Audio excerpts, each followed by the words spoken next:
Yes, yes, yes. What's going on, y'all? This is your man, Buddy Rahming, and we are back at it with another episode of the Yeah Buddy podcast. If this is your first time tuning in, hey, thank you for checking it out. And if you are a returning guest, thank you for tuning back in. You know how we do, like every episode, I always try to bring one of my friends in the entertainment business in. We sit down, chop it up, see what we got going on in the entertainment business. And this episode is like no other. We got my good friend. He filmmaker. We met a couple years ago back on some projects and stuff like that. We'll get to that later. But he owns Bright Coast Productions. He's got a really cool documentary that he's going to set up here and talk to y'all about and stuff like that. And right now, watch y'all make it laugh for my good friend, Mr. Nick Anderson. Y'all, Mr. Nick Anderson in the building. So thank you, man. Thank you. Absolutely, man. I appreciate having me. Yeah, thank you for sliding through onto the podcast and stuff like that. So let's just get into a little introduction and stuff like that. Give people a background about how we met. We had met, I think it was like a couple of years ago. It was on it was like a Jesus project or something like that. It was Armageddon. It was an Armageddon project, and Jesus had came back, and I had played like a reporter, and Nick was the sound guy, all that and stuff like that. And then ever since then, we just kept in contact and stuff like that. He's brought me on a couple of projects that he's had and stuff like that. So yeah, man, I'm glad to have you up on the podcast and stuff like that. I appreciate it. Mm-hmm. So tell the people, how did you get started and find your way into film? So I was kind of a theater kid, being from the Sacramento area. I wasn't exposed to too much film as a young child, and so I was kind of a theater buff, and ended up going to film school at Chapman University down in LA. And from there, had a really good experience. I was a screenwriting major. Ended up working at Warner Brothers in story development at Silver Pictures, and it was right after they finished The Matrix. So my last name's Anderson. Got a lot of Mr. Anderson for Okay. a while there, and really enjoyed my time there, kind of experiencing like a large studio production. And then moved back up here and ended up meeting my wife and kind of staying in the greater Sacramento area, but wanted to kind of bring my film school and larger studio experience to creating stuff in Sacramento. And first, lowest path of resistance ended up falling into documentary and stuff like that, but doing a lot of commercial work and then trying to break into more narrative work as my life goes forward. So. What was it like going from, like you said, you working on like for Warner Brothers? I didn't even know that, stuff like that. But working for like Warner Brothers down there in LA and Hollywood, then coming up here to Sacramento, where it's kind of like not as busy, I would assume, especially back then. So what was the transition like finding work up here in Sacramento? Did you have those connects already, or was it just? Yeah, I was very lucky. I was able to use my film school connections, and also when I first left Warner Brothers or first moved back up here, Warner Brothers actually kept me on, and I was able to work as a script reader. So I was writing coverage and reading a bunch of different screenplays and providing feedback on that. So I was actually able to do that remotely for a couple of years after I first moved back up here. So that was really great. And then still continued working down in LA on commercial productions and stuff like that. I prefer to direct and produce whenever possible, but when I'm not doing that, I do sound. And so owning nice sound equipment. I found that was kind of a lot of people in Sacramento are very talented and own nice cameras, but there's not a lot of sound guys. That's slowly changing, but at the time I was a bit of a unicorn, and that was able to help me kind of find work. Yeah, I want to ask you about that stuff, because especially like I said, up here in Sacramento, like 90% of the community wants to be in front of the camera. So what was it like? Like I said, you being like as experienced as you are now coming up here in Sacramento, how are you able to give out like I guess information and stuff like that to help, because you said you was a unicorn, able to like pass off information that you learned down in LA, the tools that you learned in LA to pass it off to people, crew members up here in Sacramento? Yeah, I mean, I think a big part of it was I love Sacramento. There's a lot of film being created in here, and a lot of people who are performing and creating great art. And I think I hear from people who come from LA and do productions up here about how good the talent is and how, especially in front of the camera, like a really great acting pool. You've got things like, B Street Theater and the Sophia and like other places creating really powerful art and having a really good turnout for actors and stuff like that. Yeah. I think on the technical side of things, Sacramento has really come a long way since when I first date myself, but first graduated film school back in 06. And so, things have changed. Yeah. That being said, I think what I saw at the time was kind of Sacramento was comfortable churning out a certain level of product. And I think that's been elevating over the years. And Sacramento is really coming up as far as a proficient place to make film and really kind of a higher caliber. You have people like Paul Thomas Anderson shooting, his Leonardo DiCaprio film here last year. And so I think that's showing something about what the city of Sacramento can create as far as the infrastructure and stuff here. Yeah. But I think we're really still kind of stepping our game up in terms of like local homegrown talent, because I think what happens a lot here is homegrown talent leaves for the Bay Area, LA, and I get it. That's where the money is. But I'm hoping to see people, start to create more things here, because Sacramento is such a great hub, both in location access and what's possible here. And they've got things like the new rebate program and tax credits that are coming out that are hopefully will create that and build that community. Yeah, I think one of the things, especially like being an actor up here, because it's such an artistic scene up here, dealing with the production side of things and stuff like that, that always tends to start to drift more towards like the business side of like the movie things, because now you're really talking about like, you know, rates, and it goes into like the budget list where like up here in Sacramento, you know, actor might just I work for free. I just want to act, you know what I'm saying? I just want to be the best actor that I can and stuff like that. But when it comes to like being the crew, it's all like, nah, because you can't really make it without the crew. So that's where like the business side comes in, and like, yeah, you got to make like what are you gonna pay? What type of equipment are we using? Like the structure. That's where like the structure, like I said, the business side comes into, which like I said, I feel like it started to finally catch up to the acting pool up here. Mm-hmm. So hopefully, like I said, going into 2026, we'll start to see a real change. Yeah, absolutely. I think there's a lot of opportunity to make a big change up here. I'm hoping to be part of that. Yeah, yes, that's what we try to do. You're definitely doing that, man. You have your own production company you have going on. It's called Bright Coast Productions. How did that come about? So right after film school, I came up here and started working on a feature-length documentary. I had really talking myself as a sound guy. I had a nice camera at the time. And coming out of film school, I was using that and working on documentaries and commercial projects out here, and that kind of got me exposed. And I decided to create Bright Coast Productions, just kind of have my own arm, both as like an LLC for a legal front, but also so I could do things.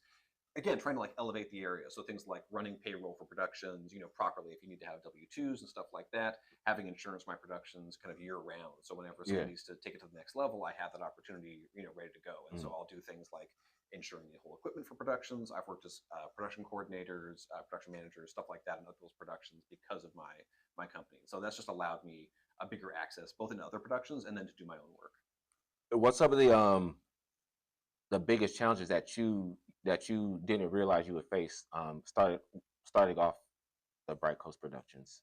I mean, I don't love being a business owner. I hate kind of all the hats you have to wear. I hate, you know, doing the accounting stuff. I hate doing the setting up an LLC. This is actually my second production company. I had a business partner the first time around. We had a great experience, but it ended up being like one of those things where like, oh, we're gonna go our separate ways. Exiting that's a huge mess. And so you know, that's being a business owner is my least favorite part of it. I think if I had someone who wanted to run a production company and let me do my thing, I probably would be happy to be an employee. But for now, this just helps me a lot, especially in Northern California, where I think there's, you know, there's a lot of companies up here that are trying to do this, but there's not a lot with the credits and the caliber that I'm trying to bring to the table.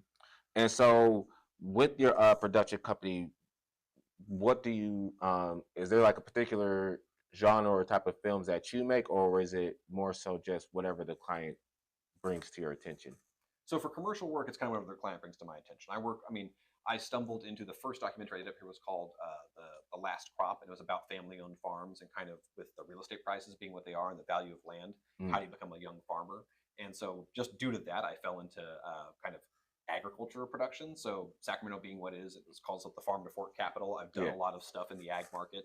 One of my first things was before drones had really taken off. I had a Canon 5D Mark III, and we would strap it to biplanes like crop dusters and fly out over you know, fields and stuff like that. And so I did work for Cal Fire and various things. There's a local group called Farm Fresh to You, and I did a bunch of video work for them. So kind of being able to do aerial work before drones were popular was one of my niche access. And I ended up getting to work on a large Google production as a result of that. Just one of the farms I do. Dope. What's one of the craziest like things like a commercial like somebody's asked you to produce wise where you're like I don't know about this, but you do it anyways? I mean, one of the craziest things is one of the ones I'm working on right now. It's not a commercial, but I'm working on a vegan zombie musical, which has to be one of the people always kind of just eyebrows go up when I mention just that. Okay, just the category. So, you was talking about that before, like before we started recording the podcast. I don't know if you want to, like how much you could get into it or like what it's about, but like let's get to this vegan zombie musical because that's funny because they're zombies, but they're vegan. Yeah, no, exactly. That's the whole premise to it. Yeah, part of the idea there was that, you know, if zombies ate vegetables, suddenly they would be able to think better and then grow their brains back. And so it's kind of a, you know, pro-vegan, you know, meat-eating film. But then we did a short film, it was kind of proof of concept about a year ago, and that did really well, got over 1 million views on YouTube. And then we did a music video that went alongside it. At the time, there was no interest in converting it into a a feature length. But it did so well. We talked with the producer, who's kind of the creative mind behind it, director, producer, and he ended up deciding to convert the whole thing into a feature length. And I sprinkled the idea out there, like, well, what if we made it a musical? You had this whole music video side of it the first time around, and he'd been a composer on one of my projects. Okay. And so I knew he had the musical chops. And so he's now composed, I think, 13 songs. And we are kind of working with some casting directors, trying to have it go SAG and have some actual talent brought on board. But we're hoping to produce that this year or early next year. Oh, okay, cool. Getting a short film to get 1 million views on YouTube is like no short feat at all. What was the marketing towards that, or what do you think made people like just draw to that film? So our director has a bit of a music history behind him. He does some soft jazz work, and so I believe he was able to partner with some of the channels he markets that through to help promote the music video. We released the music video first. That got some traction, and then we released the short film afterwards. We did like an IMAX premiere. It was on some news channels locally and got some attention. But I think it was kind of a snowball effect. We saw the first month or two, you're getting maybe 100,000 views, then it quickly skyrocketed to 1 million once it kind of hit. Yeah. And so it's cooled off now, but I think there was a short time where it was pretty hot. Yeah. So that was enough to get us interested in knowing there's a market for a feature. That's all you need is just that one hit, and then you know. Exactly. And then you also have what we really came into to talk about today. This really cool documentary that you have. You already made it, right? It's already made. It's let me grab it real quick. My notes, because I don't want to mess up the names. I always hate when I mess up the names and stuff. Okay, The Right to Exist. The Right to Exist. It's a documentary about homelessness, or is that what we still call them, or unhoused people in California, Sacramento. We'll play the trailer for people a little bit, but what kind of compelled you to make talk about this situation, and then more specifically make it a documentary? So documentary has been something I've kind of stumbled into. I think it's if you don't have a lot of money right now, I think one thing Sacramento suffers from is a lack of financial investment in the film community. Yeah. You need investors who are going to create things. And so documentary is something you can make without having to, spend a larger budget on things, because it's about access. And so this was a story that I felt, I had access and the ability to produce.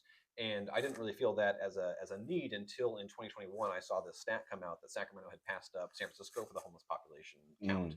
And that was just so shocking for me. I knew there was you could drive anywhere and see there's a homeless situation that was spiraling out of control in Sacramento. And I knew about the housing crisis and kind of the unaffordability of the market here. But seeing that pass up San Francisco, which I just, in my mind, always thought of as a bigger, larger problem. And I do think the population there through the county is bigger, but as a city, Sacramento had passed up San Francisco. And I thought that was a notable thing for me to hear and be like, okay, I should look deeper into this and do something. Yeah. And so when did you start filming this documentary? Oh, so in 2021, I made a short that was 20 minutes long called The Invisible Homeless. Separate project, but that was kind of beginning my journey into learning about this topic. And that was a really great experience, but that was really focused on women and children being kind of the invisible ones. What I found out was that so many people experiencing homelessness are actually in hiding. You see the people who are on the streets, but that's actually like a really small portion of the population, because so many are living in their cars, hiding in tents, don't want to be seen. They don't want to be exposed to the public. And so from learning that, we screened the film, and I would go to these Q&As afterwards, and I would hear all these questions. And I thought, oh, I've now learned the answers from experts and people like that to these questions. I need to put those into a film. And so originally, The Right to Exist was going to be a very data-driven film, kind of academic, looking at busting all these myths that I was exposed to in creating The Invisible Homeless. And that was when I stumbled upon this Camp Resolution, and was so inspired by the people there. Originally, I set out to do a profile of one of the founders, Sharon Jones, and was just going to interview her. And as I talked more and more people at the camp, and they kind of welcomed me in and became friendly and sharing their stories with me, I realized that was the main subject for the documentary. And so I followed this camp for over a year, kind of learning about their history, how the camp was created, and then fundamentally what was going on with the city who had leased them the property. Dang. Hey, well, that's crazy, man. I appreciate that, because I said, people don't realize, especially up here, like Sacramento or just California in general and stuff like that. Like, people it just be bad luck. You know what I mean? It could really just be bad luck that could just lead to like that situation. Like I'll go out to other cities and stuff like that, like outside of California, and not to I don't know their situation, but a lot of them just look like they were on drugs. That that was the main thing. But like up here, I like to say it could just be shit. Like it's expensive. Like I can't find a third job. Um, just little things like that where it could just be bad luck that could send somebody down that path to being like you said unhoused or being homeless. That's And exactly one of the myths we try to bust in the documentary. Is being like, it's about, HUD, like major studies have happened. Stanford just published one recently. UCSF had a study, and what they're showing is that only 20 to 30% of the population are really on drugs or having some kind of mental illness, and often those are the ones who are, end up in a cycle of needing support or further services, and because of the system being so overwhelmed right now, are unable to get those things, and so that 20 to 30% often are kind of in a churn where they end up. Maybe they get a little bit of support. Maybe they get a foot in the door of getting things better, and then they end up back on the streets. And that's kind of a cycle that we see repeating itself right now. But then so many others, the other 60-70% of the population, are just people who've kind of run into bad luck. And that's something I think you especially see in housing markets like California. What we've really discovered through the stats is that it's actually really affluent areas where there are good jobs and where there are robust housing markets that have the explosions of homelessness. And that's because you see this income disparity, or a small run of bad luck in an expensive area to live can put you on the streets. And that's just kind of what we get up here in Sacramento. And then, so what was it like making a documentary as opposed to the difference between making a documentary as opposed to making a feature film? Well, documentary, I mean, I like that you can, if you have the equipment, you can go turn it on and best foot forward, go out and start shooting your material. In this case, I was lucky enough to receive a grant. So based off doing the short film, The Invisible Homeless, which is about a 20-minute film, I was able to show that as kind of the quality I could produce. And that was done with almost no budget. That was friends and family. We did a little bit of a social campaign that got some attention. But in this case, I was able to get a grant, and that was great because I was be able to bring people like Joe Catches, who's like a award-winning cinematographer locally.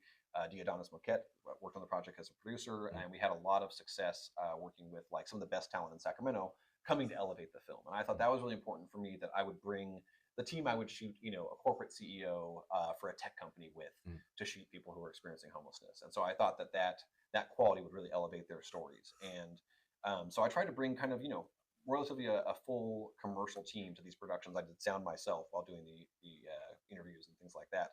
But it was, closer to what I would do for a narrative film, minus the lights and things like that, just due to the situation. But I tried to bring that kind of higher quality to this. And I think that's, documentary, you can kind of do it by the seat of your pants, but this one really, I think, looks better and sounds better. We have amazing drone photography and stuff throughout the film, and I'm very, very proud of how it looks. We have original music scored and stuff like that. So I think it's one of the best things I've created, and personally the thing I'm most proud of that I've created in my creative career. So right now, we're going ahead and let people take a look at the trailer for The Right to Exist. Is there anything you want people to know before you we show the trailer? Just that the trailer is from last year, so we're setting up new trailers right now. We did a 40-minute cut that premiered last year, and we are currently getting it out there. But I'm very, very proud of the trailer that sits right now, and I'm hoping to get more attention with the film because it's finishing up just now. So cool. Yeah, we're gonna check it out right now, y'all. This is the trailer to The Right to Exist. It's easy to think, because I've never seen a United States without homelessness, that it's just always existed. But the reality is that we are living through a very unique moment. The mayor had announced that he wanted to open up 9 homeless shelters. They opened up none. Camp Resolution is an example of that. So they cleared out the homeless folks there. Then they did nothing. At that point, people just squatted the land, and that became Camp Resolution. The uniqueness of it is love. It was thought of and created with love. Camp Resolution is the place. It's a community. I love this community. It's truly incredible what they've achieved. Because we've been doing something the city ain't doing. They made this publicly announcement that they're going to close us. The DA wants to criminalize homelessness. The city announced that they're going to be closing the camp. Being swept, it's a danger that's killing people. And I don't want to die out here. Who are we? Camp Resolution! What do we want? What do we want?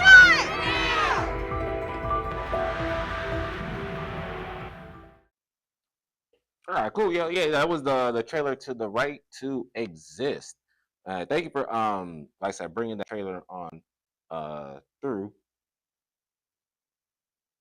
So where did you film most of, like, because I saw it was like the gated community and stuff like that. Where was, can you say like where that, like what part of Sacramento that was filmed at? Or yeah, it was Colfax and Arden, I think. right around that area where the original Chando's Tacos was. And so I had to mention that because that was kind of our go-to for food stops. Yeah. But yeah, it was this area of land that Camp Resolution had successfully leased from the city. They had an agreement with the city to lease the land, and the city provided them with like 18 trailers or campers to live in there. And so it was really this, very unique, opportunity for me to get access to a community that was staying in one place. And so because of that, I was able to build trust and speak with the individuals there. And I think when you first meet someone who's experiencing homelessness, they may not want to open up to you, and I totally get that. They're in the middle of experiencing something that is probably based off systems failing them over and over again. And there's a lot of kind of people who come out there with a camera who maybe are opportunist or looky-loos, or just going to be there for a one-off day. And so I think it took me showing up, week after week, month after month, kind of still being there, interested in what they had to say, coming out there. This was an amazing community that would have open mic nights and music. And so that's one of the things that I thought was so amazing about the community is they were bringing the neighborhood around them in and saying, hey, you want to learn about your neighbors who are experiencing homelessness? Come in and meet us. We're regular people.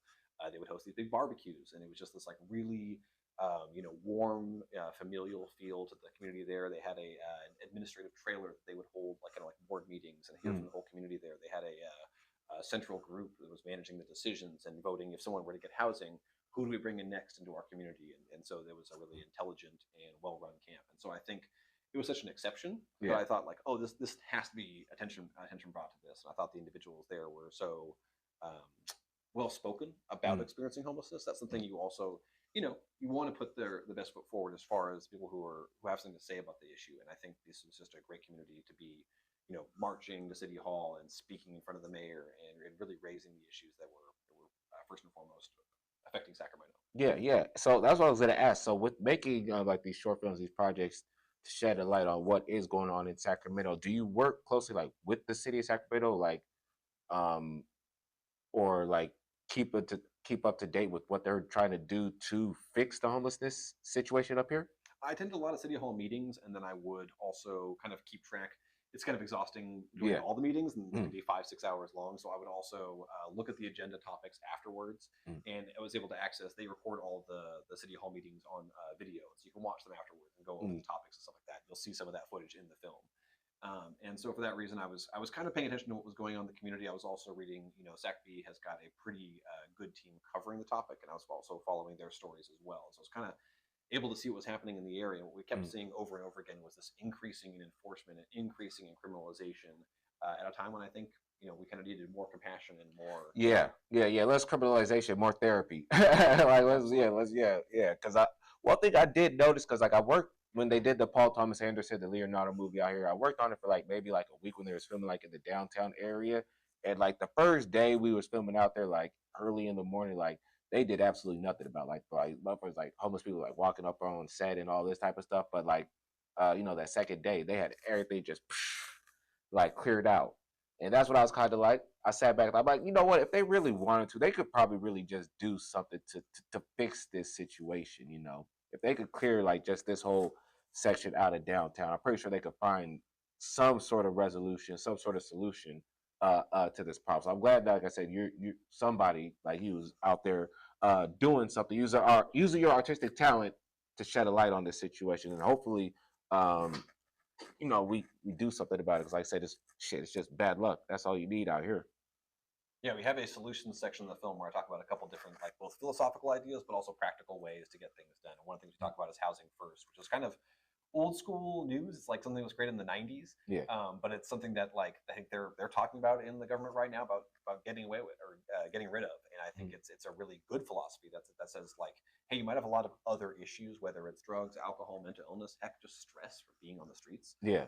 But if we get you into a house first, we can address those problems because now you've got a regular address. Maybe now you have, maybe some of the problems you had are so exacerbated by being on the streets because, at the time you were fighting to exist when you're on the streets. And once you get a house, suddenly some of those issues become easier to deal with. Yeah. So you just got to like lay down in a bed, look up at the ceiling and be like, all right, let me process some stuff. And that's all. Sometimes that's all they need, just sometimes to just think, process, and, decompress, lose all that stress. Yeah. So, and then if people wanted to, because the documentary is done, right? Okay, so at least for the most part for viewing and stuff like that. I know you said you had a couple of viewings coming up. Yes, stuff we like have that? a screening at Sac State on September 10th. Right now, we're basically doing almost like test screenings, kind of to expose it to the greater Sacramento community, the people who actually really live this, and kind of see their reactions, hear back from them. We were able to do a screening of the first half of the film last fall. It was a sellout crowd. I got really good responses. One of the most important things to myself was having people from the camp come and see the film, and so I made sure for those who couldn't make it to go and screen it privately for them. But also taking a year to kind of wrap up the edit and compose the music, we've gotten to do kind of a where are they now and find out, what has happened to the members of the camp we were following during the story. So in the credits of the film, we also kind of catch up with a bunch of them, 6 months later. That's what they wanted to ask. I forgot about that too. Is because I said with doing a documentary and stuff like that, the people in front of the cameras, like they're not actors, they're not stars or anything like that. But anytime you put a camera in front of somebody, they just automatically just feel like a star. You know what I'm saying? So especially like with them being in that type of situation, what was it like? Because I'm pretty sure they just lit up. Smiles just lit up and stuff like that. What was it like seeing their reaction to the film? Yeah, it was a balance. I mean, their reaction to the film was amazing. They were cheering, standing ovations. I think they did get to feel like stars, and that was really important to me. For them to see themselves on a big screen with an audience there and cheering and clapping, and and really feeling like that level of respect. That being said, I do think people experiencing homelessness, they do feel like a star when you put the camera on them, but they're talking about a very difficult subject and something that might be embarrassing for them. And so getting them to open up and talk with me honestly, took some time. And I think, it's something I really respect everyone who's featured in the film for being willing to do, because they're not talking about comfortable subjects. And I think I often felt like, when you're writing a short film or doing something fun, comedy, whatever, you can put your passion behind it. It's your baby. And in this case, I feel more like, I'm the director, but I feel more like a steward of stories, where it's like I have to kind of protect these into existence and make sure that their stories feel honored and their voices feel protected. And so it's very important for me to show the film to the people in the film and make sure they didn't feel I took advantage of them in any way. Yeah, it's like because it's not like you're filming characters, you're filming people. Yes, and this is some of the roughest parts of their life we're talking about. Yeah. And it's very easy to kind of like characterize, real people, or like, manipulate whatever it is on camera for them to be viewed any way you want them to be viewed. Absolutely. I have seen interviews with people experiencing homelessness now that have kind of caused me to like take a step back and go, oh, is that okay? Is what they're doing, and they're asking someone to, do something on camera that maybe, and I try to be a little bit more, not avant-garde isn't the right word, but kind of more fly on the wall and observational, and being like, okay, you show me what you do for lunch, and I'll just kind of capture that, and then we can talk about, the hardships that you're facing and stuff like that. And, the day-to-day life stuff sometimes was very uplifting. Like I said, they had these open mic nights, these great, I think that's part of the film, was showing how warm this community could be. I often say that I have not seen people as selfless as the people experiencing homelessness. It was regular for me to see someone who was shivering on the streets have another homeless person be the one to bring them the blanket. Often they're the ones taking care of each other. And that's so encouraging to see, when I think, America's kind of in a point right now where even neighbors, don't know each other or don't help each other out. You don't go next door to ask for a cup of sugar if you're running out of sugar these days. You just order a new one on Amazon. And it's just, and so seeing that community, especially in Sacramento and in and around the homeless community, it was really inspiring, and really, and them being willing to be a part of my film, I thought was something I took as, very, very honored that they would consider partaking in the film. Did you get any sort of like pushback from the people in the community, where they were just like, no, or for the most part they was all like, yeah, let's tell our story? No, for more often than not, everyone wanted to tell their story. And I was very, trying to be respectful of that and making sure I took the time to like hear them out. And also, I think if you're asking someone to relive the trauma of their life, often I'm asking like, hey, how did you become homeless? That's not often a very uplifting story. Yeah. I would always try to make sure to stick around afterwards. I feel like you don't want to just talk to someone to take them to a dark place and then walk away. You want to make sure to stick around, hang out with them afterwards, make sure there's a relationship there. And I do really care, about these people. I'm not someone who's financially equipped to solve homelessness in Sacramento, but I think, for me, I'm a filmmaker and I can make a film, and I wanted to, both show that in front of the camera and behind the camera, that I was someone who's caring and is trying to make the situation better. And when you say like talk to them after, you mean like the camera stopped rolling and you still like just talk? Good, both things. Yeah, of course, yeah. It's also good to have the uplifting stuff on camera too. Be like, hey, what are you doing now? How's your life improving? What can you talk about? Why is this camp inspiring? There's lots of inspirational stuff in the film, and so I think that's something. Making a film around homelessness, you can't just do dark topics all the time. There's a lot of stuff that's getting worse right now, both politically and also, in the government. And I get it. The population is exhausted. Being an issue. I get it. I'm exhausted with it being an issue. I want these people to have housing. Yeah. However, I I think there's a lot of uplifting parts of the film too, where you see warmth and gratitude and smart people saying smart things, Yeah. and people caring about the topic. And I think that's the thing I thought that people should see, is that like there are a lot of smart people trying to solve this problem, and we need to support them. And this is a thing where you're going to fail at it, and because it's not a commercial enterprise, it's a thing that requires tax dollars and willpower and nonprofits. We need to give permission to fail, because we need to try different things to figure out solutions. And I don't think a solution that fits Sacramento will necessarily fit LA or necessarily fit the Bay Area. And so it's not a one size fits all thing, which of course is how we are as people. Not one size fits all for problems you might have. Yeah. And so I think for that reason, you have to be flexible and you have to be willing to experiment and fail and come back and still keep trying to help people. Cool. And if anybody wants to go to the free film screening, it takes place September 10th, 2025. That's coming up. So when this airs, it'll be Monday. So y'all come and check it out on that's Wednesday, right? Yeah. Yeah. So Wednesday, that's at the Hindi. It's at Sacramento State University. Y'all see the flyer. I'm not about to pronounce all this shit, but you could scan the QR code to RSVP, and then you could scan the QR code if you want to check out the trailer for The Right to Exist Again. Like I said, that's September 10th from 6 to 8 at Sacramento State University at that confusing ass auditorium. And we'll be doing a bunch more screenings as well. I'm trying to get a bunch of reactions, in the next 6 months, the next 3 months about the film. And so I'm hoping to screen, 20 times in the greater area if I can. We have 8 scheduled so far. So this is the first one, hopefully of many. Cool, man. And then before we do wrap up this episode, let me also put up the QR code. So I got the QR code right there for the Venmo. So if y'all want to go and support Bright Coast Productions, just scan this QR code right there in the bottom corner, and then so y'all go ahead and Venmo them, put some money in their pocket so they could continue spreading the word about what's going on out here in Sacramento. Continue to keep making these pretty cool movies. Yeah, and I can say right now, if anyone were sending any funds, not that we're expecting that, but if anyone were to choose to, right now we are directly putting those funds behind the Right to Exist film. So we're going to do things like festival fees, marketing. We're hoping to hire a sales agent to approach things like the Netflix, Apples of the world. I'm not particularly focused on selling this film, but for me, it's about getting in front of eyeballs. I think this thing, it's very timely. It deserves exposure right now, and it's a film. Like I said, I kind of feel like I'm storing it into existence, and I want to help get it out there. And the best job I can do is helping these people tell their story in public, and I think sharing this is really important. Cool, man. And then so if people want to find out more about like you or Bright Coast Productions, where can they go to find that? So brightcoastproductions.com is my website, or you can follow us at Bright Coast Productions on Instagram or Facebook. Okay, cool. Go to that. And then so just random ass question for me. So being a producer, owning your production company, stuff like that, what is probably like the most favorite thing that you've learned to like about being a producer? Honestly, it sounds funny, but I like creating jobs. I like, it's really nice to call people who want to do the creative work that they do and find a way to support them. And so, it's really nice when I can call and be like, hey, I'm going to have a mostly commercial rate to offer you for this project. We're probably not doing union rates yet, or, I've only worked on several SAG productions in the greater Sacramento area, more in LA. Yeah. But when I'm able to create jobs, that's really a good feeling. And I probably have been working on projects where we're hiring 100, 200 people a year, and so that's been really nice. Yeah, cool, man, cool. So hey, Nick, man, I appreciate you coming on to the podcast, man. Like I said, anytime you want to come through, man, you're more than welcome and stuff like that. You know what I'm saying? So I say, this has been Buddy Rahming. You can follow me at Buddy ENT. At all social medias. If you want to check out more of the Yeah Buddy podcast, it's streaming on all streaming platforms. I have all my stand-up comedy, my Yeah Buddy comedy nights at www.yeahbuddyent.com. And don't forget, October 4th, we got the return of Yeah Buddy comedy night at the Uli Theater.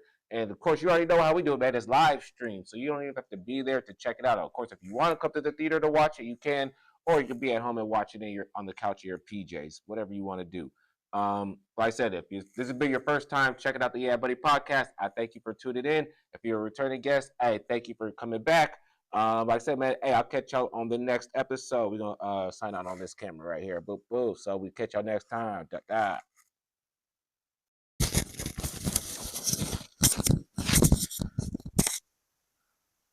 Yep. Let me know when you're ready. Okay.